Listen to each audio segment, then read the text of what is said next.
friends, and welcome back to my channel. So today we have another flower letter. This is flower letter number 3, and I kind of don't know what happened to this letter, guys. I got this out of the mailbox just like this, so I don't know if the post office did this or somebody tried to open it. I'm not really sure exactly what happened, but yeah, this is what it looked like when I got it out of the mailbox. And I mean, even the side of it right here has got like a little slit in it, if you guys can see that. The sides kind of got a little tear, so I'm not really sure what happened, but let's open it up and let's hope everything's on the inside of it, and let's just see what it is.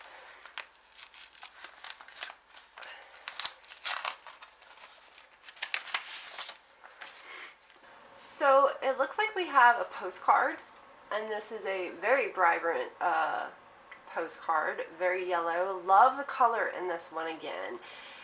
This is what the back looks like, and the front of it again. I really like that. I'm not sure. This is probably an extra, so we're probably going to leave this for last because those are usually extras. This looks like one of the business cards that they told us that we would get. Allen's Lung Balsam, Perry Davis Painkiller. It's got a nice little picture though, some kids and a dog. And here's the back.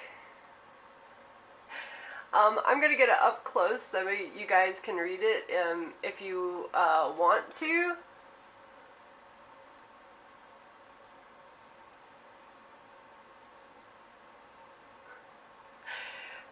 These business cards are always kind of funny, just how they kind of describe their business and everything. I really like them. They're very cute. So we have the letter,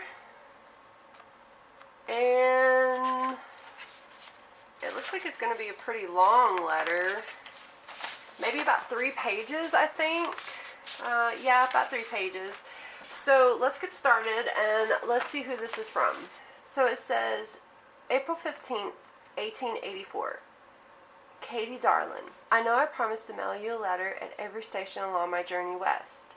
But if I'm being honest, there hasn't been enough to write about. Even now, I'm at a loss to tell you anything interesting. The scenery is the same, except for the skies, of course. The skies are wide open and bluer than you can imagine.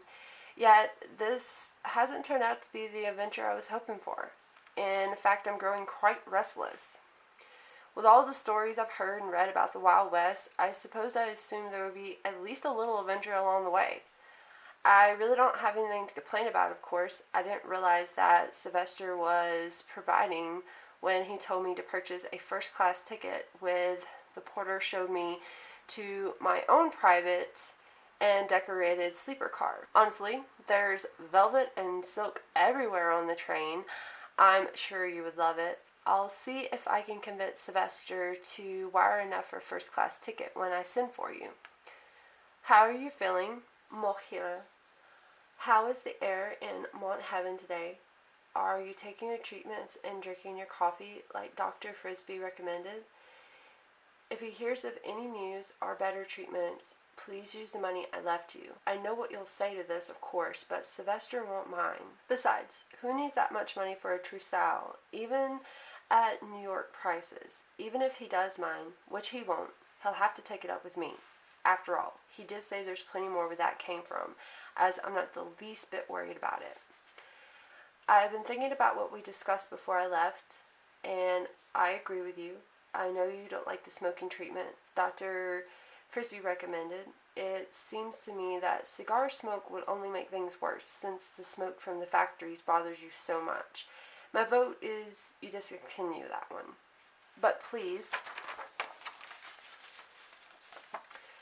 dearest, keep doing all the rest and keep taking good care of yourself until I can send for you.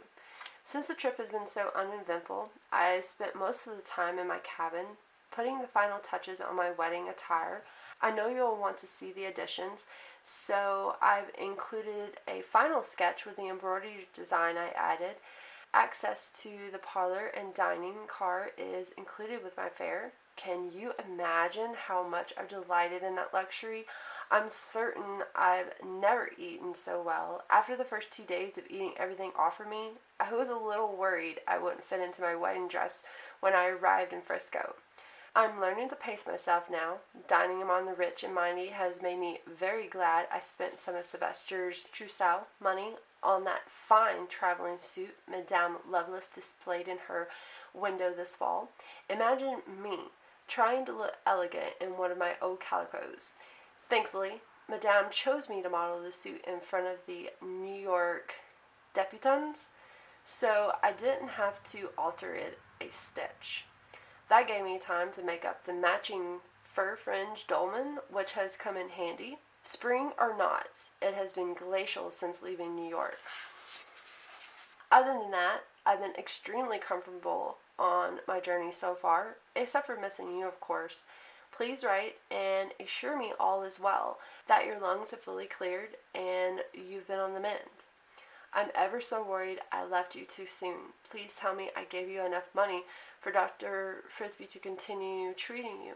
I'm anxious for you every moment and worry if I've truly made the right decision for us. I must go for now as we're pulling into Chicago Station. I'll finish my letter once we set off again. Later. Oh, Katie, you'll never believe what just happened. As I mentioned,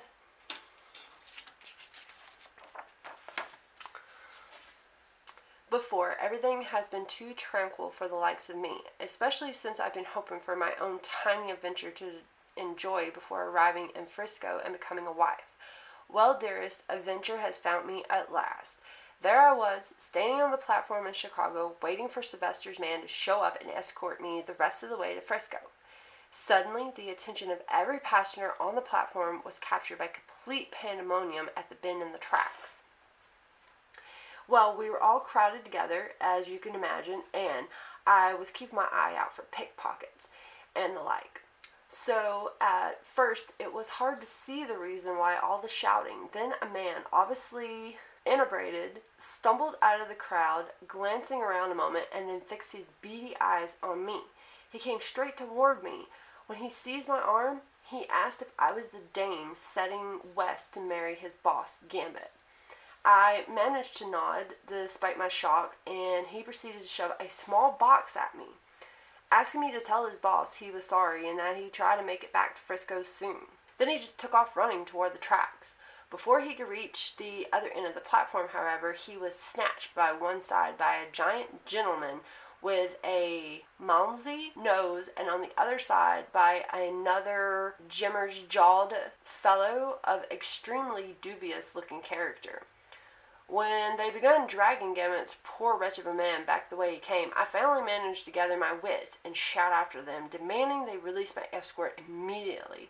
Now, you know the kind of dodgy characters I've faced in Mount Heaven, but Katie, when those two men turned their steely gazes on me, it sent the worst sort of shivers down my spine. For the first time in my life, I considered backing down, and I would have if the giant fellow hadn't reached out and grabbed hold of my arm. He said, speaking of my escort, perhaps MacDonald would forgive his debt in exchange for the ginger tart, meaning myself, of course. I'm proud to say he promptly received a slap across the face for that vulgarity. The vermin tried to subdue me in return, but I wasn't about to be used as payment for some strange man's debt, even if he was my intended employee. So I kicked the giant oaf as hard as I could in the shin, ankle really, as he was enormous, and ran for it. I wasn't 2 steps along before he had hold of me again. I screamed for him to let go of me, but Katie, all those people waiting to board the train, just pretended like nothing was happening. I wasn't keeping my force down either. Not one of them bulged to help. I'm not saying I'm surprised at all. People tend to keep themselves to themselves where the fates of strangers are connected, but it wasn't as though I was dressed as a saloon girl.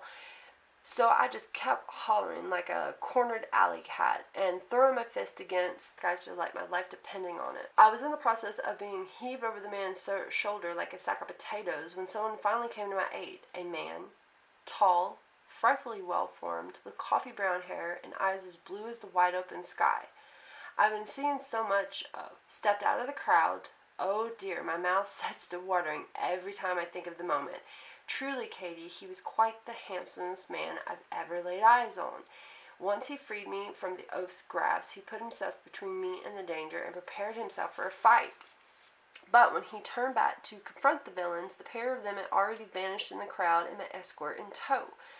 So, my rescuer, one Mr. Matthew Hickman, saw me safely onto the train to Salt Lake City and informed me those men worked for an Irish mob boss by the name of Mike McDonald. And then I was lucky he came along when he did. Of course, he didn't even tell me that. Apparently, this Mr. McDonald is a villainous mastermind who turned Chicago's underworld and pretty much everything else in the city. Mr. Gamut's man has most likely been gambling at the store, which is Mr. McDonald's establishment. Mr. Hickman said the man probably lost soundly and wasn't likely to get out of town until he settled his debts, one way or another. So there I was, deprived of my escort just as my journey west was starting to get interesting. Thankfully, fate is on my side today, Katie, because just as that thought entered my mind, Mr. Hickman informed me he too was heading to Salt Lake, and as luck will have it, on to Frisco after that. He wondered if I might accept him as a suitable escort instead. I'm certain there isn't a most suitable escort alive, and I told him so. He smiled at that, and what do you think I was rewarded with? The knowledge that our Mr. Hickman has a set of most darling dimples any man has the right to own. They settle so deep when he smiles you can even see them through his whiskers. Well, what do you think of that, my Katie? My very first adventure out west. I've always seen myself as too spirited for the damsel in distress type, but I will tell you, it wasn't a bad spot to be in when the likes of Mr. Matthew Hickman come to your rescue. Oh dear, what am I yammering on about? Burn this letter after you read it, won't you? After all, I'm on my way to be married. It's not a sin to admire a handsome, brave man before the event, is it? Speaking of being engaged, that tiny box Mr. Gamut's man shoved at me had a wedding ring in it. Darling, I don't mind one bit telling you it's the ugliest, most gaudy abomination I've ever set eyes on. And you know I've seen my share of repulsive wedding rings at Madame Lovelace's establishment. I don't mean to sound ungrateful for Mr. Gamut's generosity. Of course, heaven knows how much the center stone alone cost, but I couldn't even bring myself to try it on. Dear me.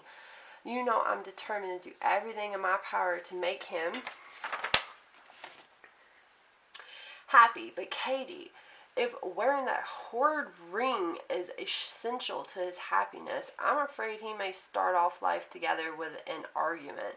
Don't worry though, I'll be kind, but for sheer practical reasons alone, I won't wear it. How on earth could I handle silk and taffeta and chiffon without shredding them to bits as such a conjugal atrocity? Anyway, do take extra good care of yourself, dearest. Your most affectionate sister, Lily Clara.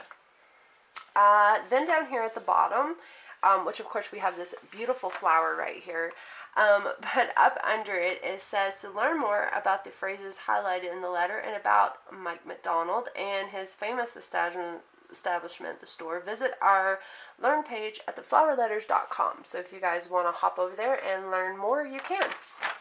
So okay, so that was the letter. I must say her adventure was starting off a little boring, so I'm glad it picked up for her. Who would have thought that Matthew Hickman was such a cutie?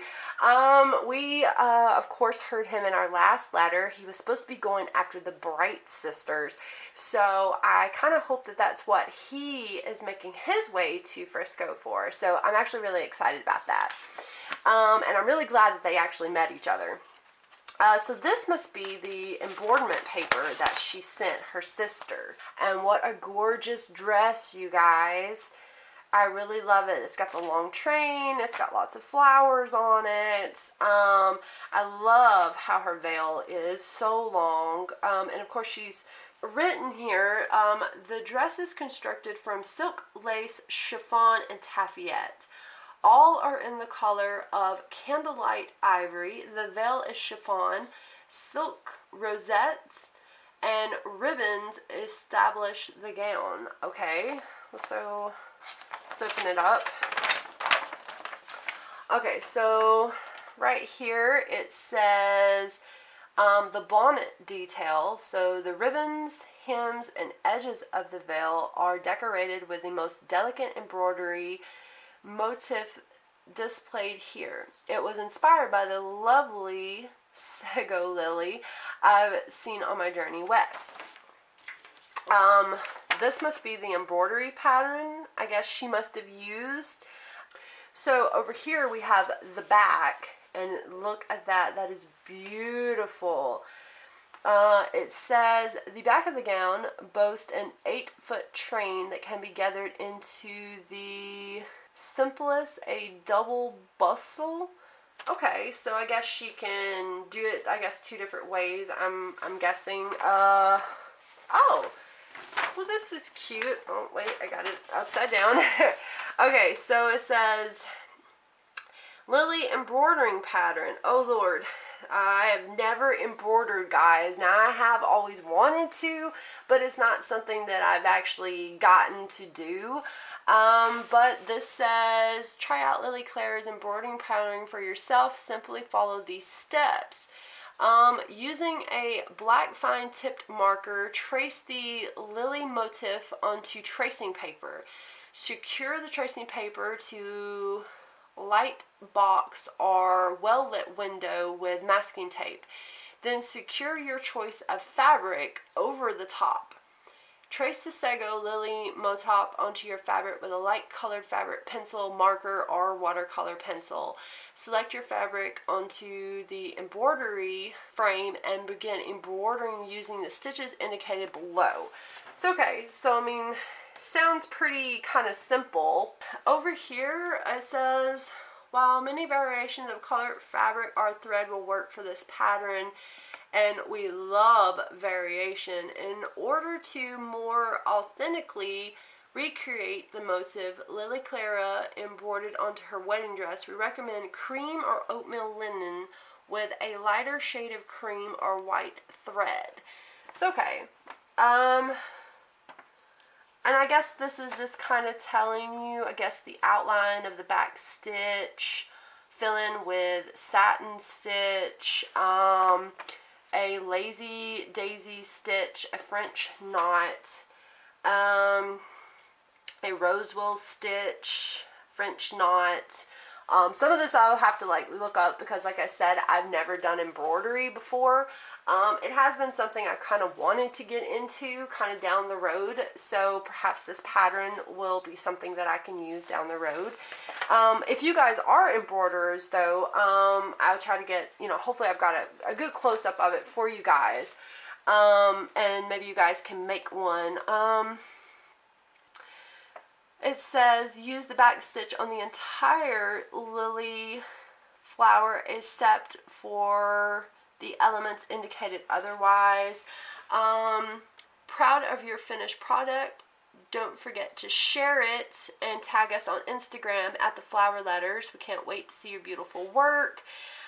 If you're a novice to embroider but still like to give this pattern a try, employ the back stitch and outline the motif only for a simple project. You can also find links to beginning embroidery tutorials on our Learn page at theflowerletters.com. So I might get on there and see if they have a tutorial like they did with the picture, the stained glass picture that we did in the last letter, which I really liked, and that was like the first one that I had ever really kind of done, and I kind of liked it. I like the little projects, I like the extras that they give us.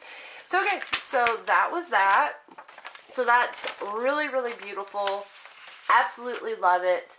I love the letter. I Really think this one's getting off to a good start. I'm kind of really happy that her and Matthew have kind of come together. Now, I haven't really met the Gambit guy, like the guy she's supposed to marry. We haven't really met him, kind of, like, per se. Like, we don't really know what he looks like. She hasn't really described him, but from his choice in rings, I'm not really leaning toward him. Right off the bat, I kind of lean more toward Matthew. I kind of hope that maybe something kind of will happen between her and Matthew. I don't know, maybe. But hopefully there will be more adventures to come in this one. I absolutely really like this one. I like the last letter too, but I feel like this one's got just a little bit more adventure to it. Like, just a little bit more kind of excitement to it. I really like it. So you guys let me know what you think about it. Have any comments? Leave them down below. And I will see you guys back here with my next letter. Bye, guys.